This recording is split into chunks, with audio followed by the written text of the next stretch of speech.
like the last few years, especially online, has been an era that's been defined by trinketry. Whether that be people getting into literal fistfights over Labubu and Pokemon cards, celebrities referencing and wearing trinkets as part of their new era, or just wanting to decorate every key and bag that we own with a display of our fandom and interest. I have discussed a lot to do with trinketry before. It's kind of become a little bit of a staple on my channel. Whether it be Eater bags or oshikatsu, stamp your bingo card now, I mentioned oshikatsu, or just these social and political reasons as to why we've so closely rallied to our Sanrio or Smisky charms. However, recent online conversations have now shifted, questioning as to whether these hobbies, whether collecting itself, is overly consumeristic or overconsumption. Overconsumption being one of those new TikTok dictionary definitions that people are often over and misusing. People are now questioning all forms of collecting as being part of this infinite, ongoing, fast-paced trend cycle. People buying items en masse just to landfill them 2 months later. Charity shops quite literally lamenting the day an item becomes popular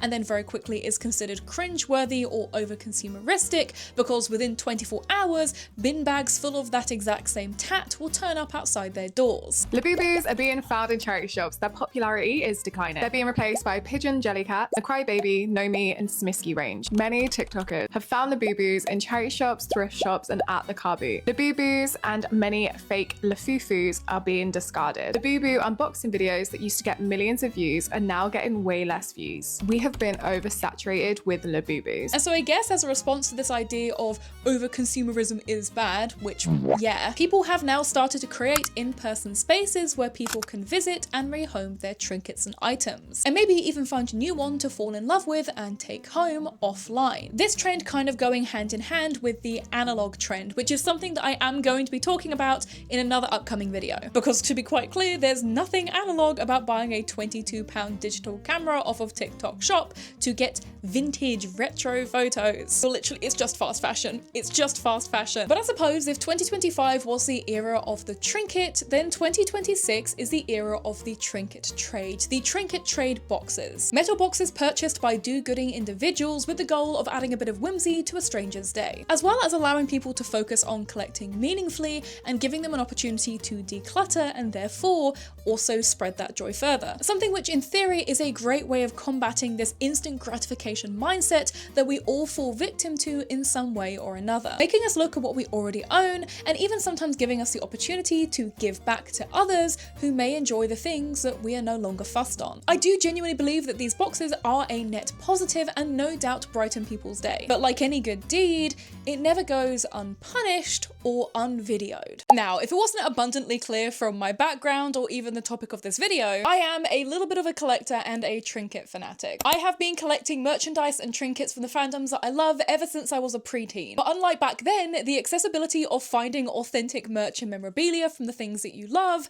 does not require you to sell a kidney. And one platform that is made by collectors for collectors is today's video sponsor, Whatnot. Whatnot is a live stream based shopping app that allows you to find pretty much anything that you could possibly think of, regardless of what hobby or fandom you participate in. If you love things like blind boxes or gacha, you can find live streams where people are unboxing them on camera and you're able to buy the one that you want and see the condition and quality of it as it is unboxed live, meaning that you can avoid the sad fallacy of multiple failed unboxings. Or you can avoid all the Pokemon fights at Costco and instead buy packs, ETBs, and specific cards that you're looking for from the comfort of your bed. Searching up Chiikawa, I actually found a store that I was already following on other social media before I even got started on Whatnot, meaning that I was able to bookmark their next live stream and join back later that evening to join in the fun. And as usual, I decided to make some very wise purchasing decisions.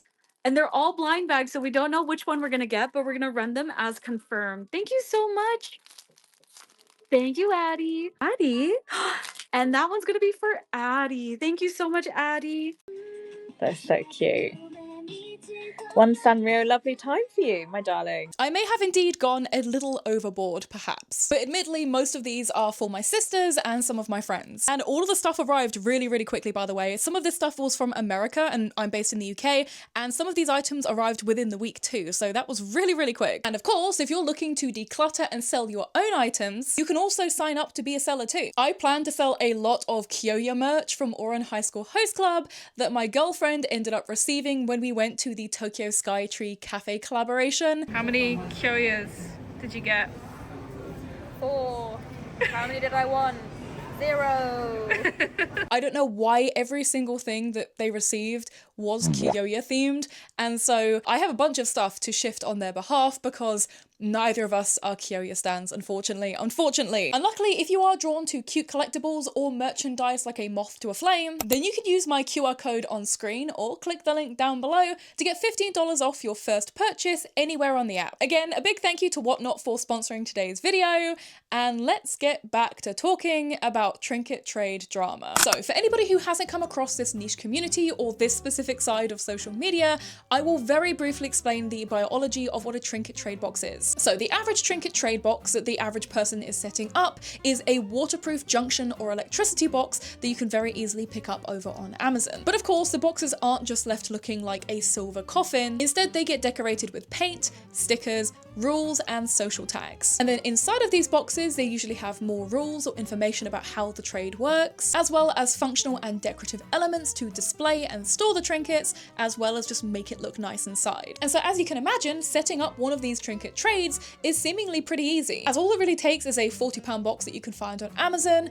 picking your location, having a couple of trinkets to hand to start off the box, and then just creating a free social media account. Usually something along the lines of the location plus trinket trade. One UK creator that I follow that ended up starting their own trinket trade to a lot of popularity is a creator, A Lot of Meg. With over 114,000 followers on TikTok, Meg has curated her own community around slower consumption and trying to phase out fast fashion mindsets. She is a self-described maximalist, but also somebody who does feel very strongly against the fast trend cycles that incentivize us into buying tat that we simply don't need. And so for Meg's trinket trade box, she decided to set it up inside of Finsbury Park, specifically outside of the Museum of Homelessness. This location being directly organized with the museum itself, which I think is an important thing to note because don't just go setting up your own boxes outside of random buildings. And Meg also makes sure to highlight different projects and exhibitions that the museum has on in her content when talking about the trinket trade box as well, which is a really good use of the location and making it a good way of incentivizing people to also check out the museum too. And pretty much as soon as this trinket trade post was set up by Meg, people all over social media began filming their pilgrimage to this specific trinket trade, taking the terrible British train system and vlogging their journey to the box, showing the items that they found and in turn the items that they put in. Honestly, it's fun going through these videos from various different people and creators of all sizes, seeing all of the comments engaging with one another. Oftentimes you can look in the comments of these videos and see people saying that they looked in the box after this person had been there and ended up taking some of the items that they donated, and in turn getting excited that other people are looking at the items that they put in there, making it this kind of cute back and forth between collectors of all ages and interests. This is the genuinely fun and joyous part of collecting that we often forget about when the only thing we ever see of it is on the internet. It's easy to assume it is a very solitary hobby, when in actuality various forms of collecting have always had swap meets, conventions, and various spaces in order to meet other collectors and bring your items together to either show off or swap. So watching this back and forth as people discover this joy, envy, and excitement of other people seeing the items in the box that they left in there, or getting excited that people have put stuff in there that they want, is genuinely really heartwarming. It's what the hobby should be about, and it's half the fun of doing trinketry in a public forum. But of course, Meg is by no means the only trinket trader in the space, not by a long mile, because it does feel like every week we have a new digital do-gooder setting up their own location and advertising it on social media for their local neighbourhood. You have Margate Town in Kent, Glasgow, Belfast, Farnham, which coincidentally is where my old university is, Surfside Beach in South Carolina, Tampa Bay, and honestly many, many more. Like, this trend seems to have started predominantly in America and has then spread over to the UK, and so there are tons of boxes available everywhere, most of which are viewable thanks to a website called worldwidesidewalkjoy.com, which is a website that helps catalogue and map areas of interest such as swap meets, free art galleries, and of course trinket trade posts, just to name a few. They even made a page themselves on how to start your own trinket trade post, which again, I think is really cool. So I definitely recommend checking the website out if you are making a trinket trade post or you're just looking for something fun to do in your local area, because again, they've got free art galleries, swap meets, and various different things like little free libraries and everything. It's a really cool way of just interacting with the local community or going on a bit of a geocaching adventure. These trinket trade spots do inspire a lot of whimsy and joy, and they often start off really well stocked with items and looking really, again, aesthetically pleasing. You'll find stuff like keychains, magnets, pop mart figures if you're lucky, candy that somebody's made, handmade art and goods, plushies, and just various little bits and pieces. Many parents genuinely really enjoy taking their kids to these spots too, because inevitably kids want to get involved. They're seeing it on social media, and of course kids are like little magpies, they just want anything that they can find, and so it's a fun little activity that parents can do with their kids in their local area. And equally, I like to think that it also teaches their children a sense of community responsibility and kind of this nice relationship with respecting the world around you, because actually going there and using the honor system of take a trinket, leave a trinket, looking after the box as part of the community is definitely something that is a good message to instill to your child. However, as you may be sitting there and thinking, much like I did myself when first learning about this, what stops people from taking all the trinkets or even just destroying the boxes? Because honestly, I also fear that the honor system seldom ever works in city areas because there's always just some twat that wants to ruin the fun for everybody. Well, unfortunately, as you can imagine, there has been some instances of vandalism towards the boxes, as well as just bad behavior when it comes to the etiquette of these trading posts. One user visited their local trade post only to find that the box was empty and the only thing inside was a religious pamphlet. Now, admittedly, we don't know if the person who left the pamphlet there emptied out the box in order to just put a pamphlet in there, but regardless of what religion you hold or don't hold, I myself am an atheist, but I respect the fact that other people have their faiths. I do think it's poor form and a bit tacky to put a religious pamphlet in there, because ultimately you don't know who's going to be doing that.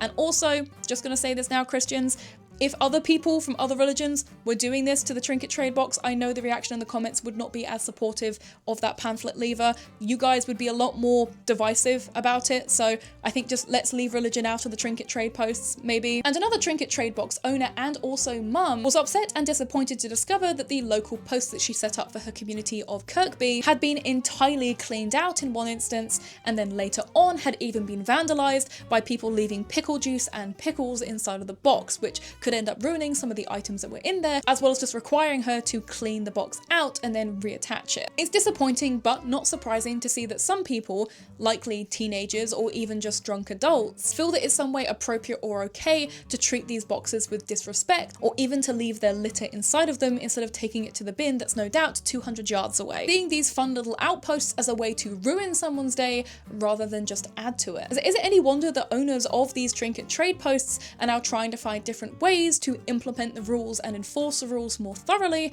as well as safeguard against people harming the box, harming the items inside the box. Kirkvale Trinket put out a statement that basically said that their trinket box was now under surveillance, and that if you were caught doing anything bad, to be aware that you were now on candid camera, due to previous instances with their box having had items taken or being misused. I can genuinely understand the concern and desire to safeguard the box and wanting to deter people from harming it, because again, it's a community space and many people get a lot of fun out of it. When most of these boxes are typically run by women or families, it makes sense that you want to be a bit more protective over something that is actively fun for you to do or is bringing joy to other children or women in your local area, because again, communities don't exist unless we create them. We gotta create a sense of community. You can't want a community and then not involve yourself in it. And so these are a way of building a community. And so I do get why people are protective. And so I do want to be very clear that what I say next is not to implicate anything about the aforementioned or showed accounts regarding trinket trade posts. I don't want to imply anything about these people or any others that have set up cameras,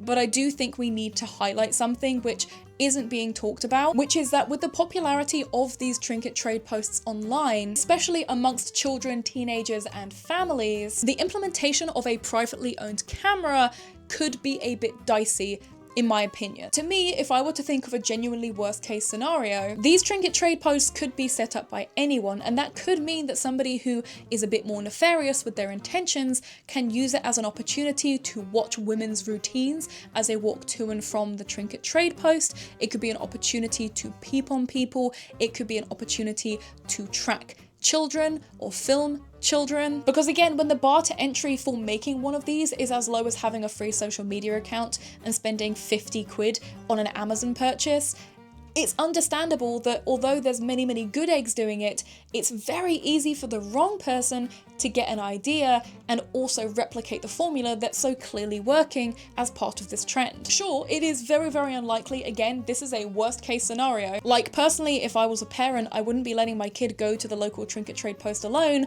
because you just don't know who owns that trinket trade post and who could be parked up in their car opposite it, waiting for a child that regularly attends to come on by. Especially when these trinket trade posts are being privately operated and are located in small neighborhoods or local areas. If you're a hopeful trinket box owner or somebody who is already operating one, I would personally just think very carefully before setting up your own personal candid camera in order to protect the box. Sure, most of us do have Ring doorbells and we don't know who our neighbors are half the time, and so they could be using their Ring doorbell footage in a weird way, but to be clear, there is a difference between protecting your home, monitoring packages, and using the camera for that, and then setting up a public space operated by you, offering free things to people and filming those people who may or may not be aware that you're filming them. Like again, some people will just go to the trinket trade post not necessarily knowing that there is a camera there, even if you post it on social media. You have to assume that not everybody will look at your social media. And again, it's worth checking the privacy laws when it comes to this kind of filming, because again, if there's children visiting the post, you want to make sure that you're not breaking the law in your local area or country. And another issue I've noticed with this influx of wannabe trade posters is this inconsistency of what a trinket is or should be, as well as people getting a little bit silly as to the strictness of what can and can't be in these boxes. In my mind, a fairly standard set of rules should be something like take a trinket, leave a trinket. If you take something, leave something. If the box is full, you can take something without leaving something, and if the box is empty, consider just leaving something. Don't put any broken, dirty, perishable, or consumable items in the box. So no food, no cosmetics, and nothing that is dirty and damaged that people can't fix or won't want to take. At the end of the day, this isn't a fixer-upper, this is a trinket trade post, so be thoughtful about what you would want to take from a trinket trade post before you leave anything. Make sure that if it has a lock to keep it weatherproof, you close it properly and keep it weatherproof. And if somebody does happen to put litter in it, even if that isn't your litter, consider just taking it to a bin and saving somebody else the faff of finding it. Again, rules aren't a problem, and they're a good way of making sure that people who aren't familiar with the trinket trade and bartering system are aware of how these posts are intended to be used. But some owners, more than others, feel particularly strongly about how these spots should be being used. Some people have full-on rule books or multiple sets of rules. Some are complaining that their boxes get rummaged through and then aren't returned to this very neat aesthetic look by the person who rummaged through them, which again seems a bit silly when if your box is full of trinkets, people are gonna rummage.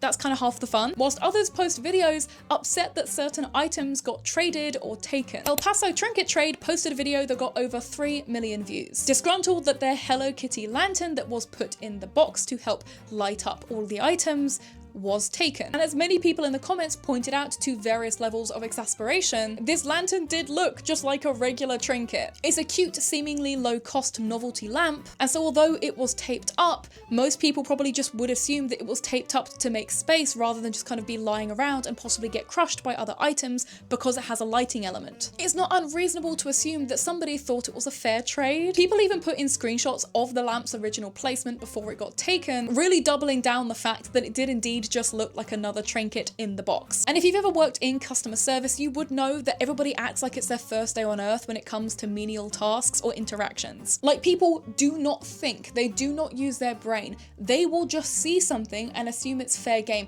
Assuming people even read the rules is a reach. Like, customer service should prepare you to run a trinket trade. If you can run a McDonald's like the Navy, you can run a trinket trade. And until that day that you can, maybe you shouldn't. Sure, it might suck that the lantern is gone, especially if you were fond of how it made the box look. But as somebody else put it best, don't put anything in a trinket trade box that you're not willing to have taken or traded. A cheap and unaesthetic light would have done the job just as well and probably wouldn't have been taken. And I do think this focus on things being aesthetic is feeding into this idea of rigidity when it comes to trinket trades. I think trying to make everything look good on camera for when people open the box is all well and good, but realistically, it's causing more stress than it is joy for the person running the box half the time. Like, somebody else had this tiny shelf taken from their trinket trade and was saying everything's gone, they've taken it again, and everybody was pointing out, well, actually actually they've just taken the tiny shelf. All right, guys, so somebody took my little cabinet where I keep all the very miniature things in, so we're probably not gonna have one of those anymore. I'm gonna see what I can do. I'll keep you posted. All the other trinkets are there. And again, dare I say, a tiny shelf unit that looks like this is actually kind of cute. And again, kind of feels like a trinket. And actually, speaking of which, what actually makes a trinket? Because seemingly in this wave of love for bag charms and unboxings online, people don't seem to know what a trinket is anymore. They are not trinkets. So things like this, that it looks like a little pendant for your necklace, but it has no keychain. This is not the first video like this that I've seen from a trinket trade box that wants to be exclusively for like high-priced items, like Pop Mart stuff or Smiskys or Sonny Angels or Labubus. And I think, well, first of all, it's just extremely disappointing to see these videos because being someone who's in the trinket trade community like pretty deep, and I'm seeing these videos that are basically entirely missing the point of the trinket trade community and sidewalk joy, you know, which is where it started.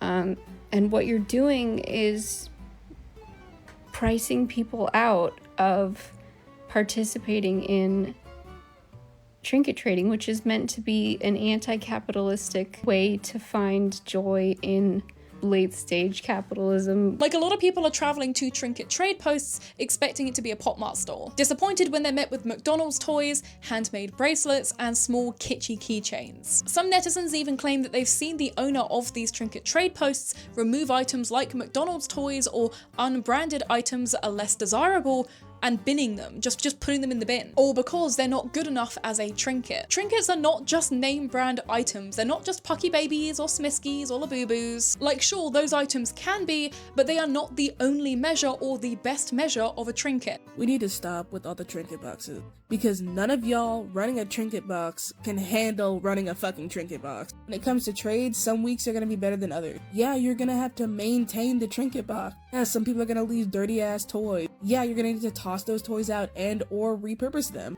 What did you think running a trinket box was? Oh, people need to have some decency.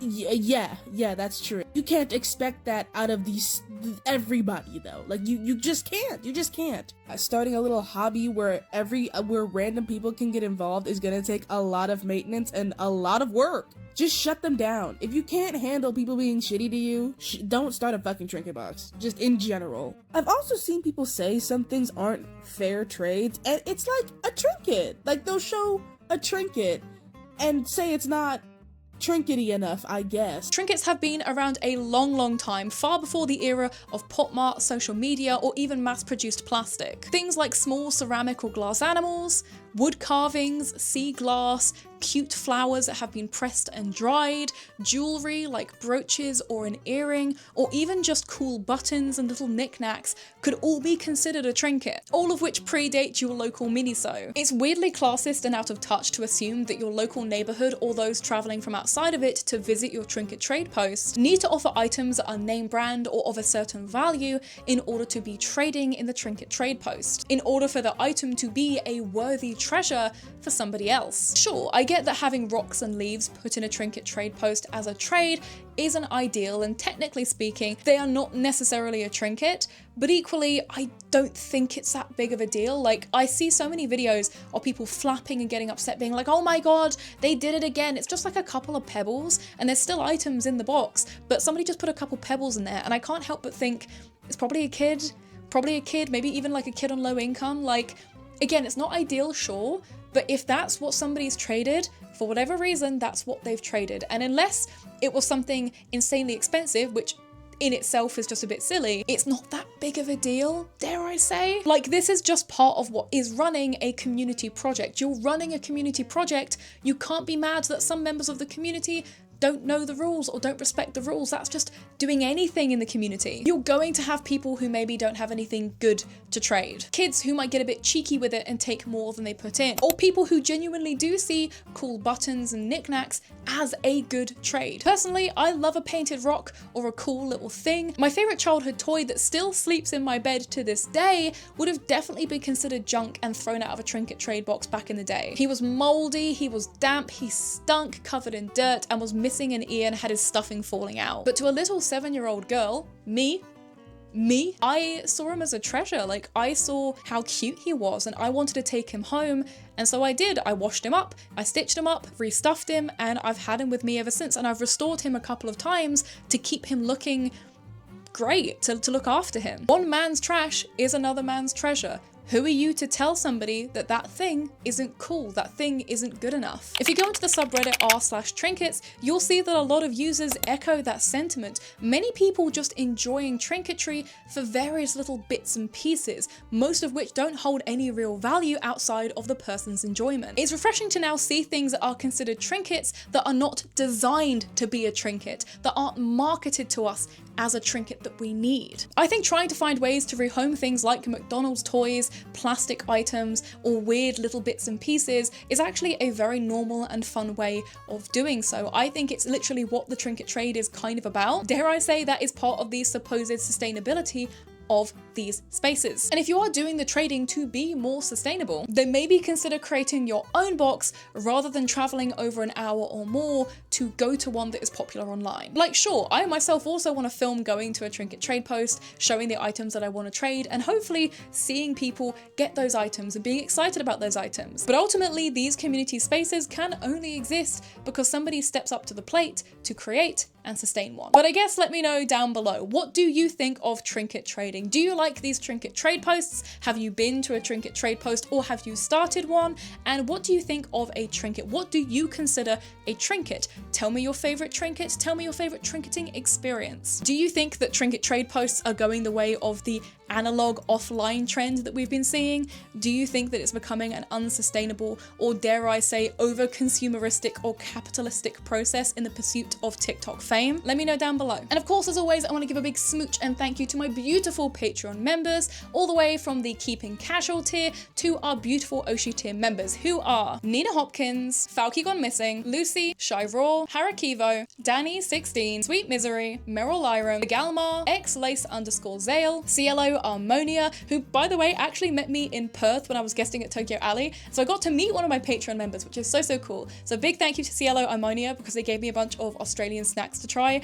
I will actually put a little video up on Patreon of me trying them, but needless to say, I very much enjoy Tim Tams. Neon Ferris Wheel, Florenciaga, Cora Kitty, Shelby, Hive Angel, Onyx, Kira, Mooney, Icy Law, and Tadashi 189. And of course, as always, we also have our beautiful Otaku tier Patrons on screen as well. A big thank you to you guys for supporting me and what I do. Over on my Patreon, you can see exclusive vlogs, figure unboxings, which will be coming very soon, room tours, and more. Basically, all the behind the scenes content and extra content that just won't be posted to my main channel. And I also do want to give a big thank you to Patreon members, everyone from casual tier all the way to Otaku and Oshi, because it has actually helped a lot. I haven't been very well recently. I have not been well for a while. I've been poorly, and so having the support of Patreon has actually really helped a lot. It has relieved some of the stress of taking extra time to rest. When I sometimes need a break, I don't always get one. I don't always have time to pencil one in, but having the support of Patreon does give me some reprieve from that, and it does allow me to also buy new equipment, which I'm gonna need because that ring light is now dying. And so yeah, it does help a lot, and I really do appreciate it. So a big thank you to my Patreon members. New content is coming very soon. But of course, the cheapest and easiest way of supporting me and what I do is also by engaging with the video, watching till the end, which you have done, commenting down below and replying to other people's comments and engaging, creating a little thread of discussion, sharing the video, liking the video, saving the video, using the hype feature, and of course, hitting the subscribe button and the bell icon beside it to never miss an upload. My end of the year goal is hopefully to hit 350,000 subscribers, which I don't know if I'll be able to do, but I really want to try and get there. So by subscribing, you're helping me reach that goal. Now, as always, it's time for the end of the video outfit check and some of your amazing fan art. And until my next video, bye. Hello, it is time for the end of the video outfit check, and my God, it is boiling hot. If you didn't know, right now as of filming, there is a big heat wave in the UK, and people always say that we're over dramatic, but I'm going to tell you now, British heat and humidity is no joke. Australians struggle over here. It is a real problem. Our houses are insulated, we have no aircon, and the tower fans that we do have are expensive and they're crap. So I am sweating and struggling, so let's get on with the outfit talk. So on the top of my head, as we've seen before, we have the AC/DC rag headdress. I do have some other ones to style and try, but I do tend to stick with good old reliable because I get anxious trying anything new. Then my top and my choker are both by Liz Lisa. I got these recently when I was in Japan back in March and April. And then on the bottom, I have the standard double ribbon belt skirt by Liz Lisa as well. I went for this just because it matches the outfit quite well, and it's also quite light and airy. Like, there's enough room in the shorts and the skirt for it to be a little bit more comfy and easy for me to walk around and move around in front of the ring lights, and so I think it just looks quite cute. And yeah, this is my outfit for today. I definitely don't need long sleeves, but I just wanted to look cute on camera. I'm regretting that decision now, so I'm gonna go change into something a little bit more small. But in the meantime, a big thank you to all the beautiful artists and all the beautiful artwork, and I'll see you in my next video. Bye!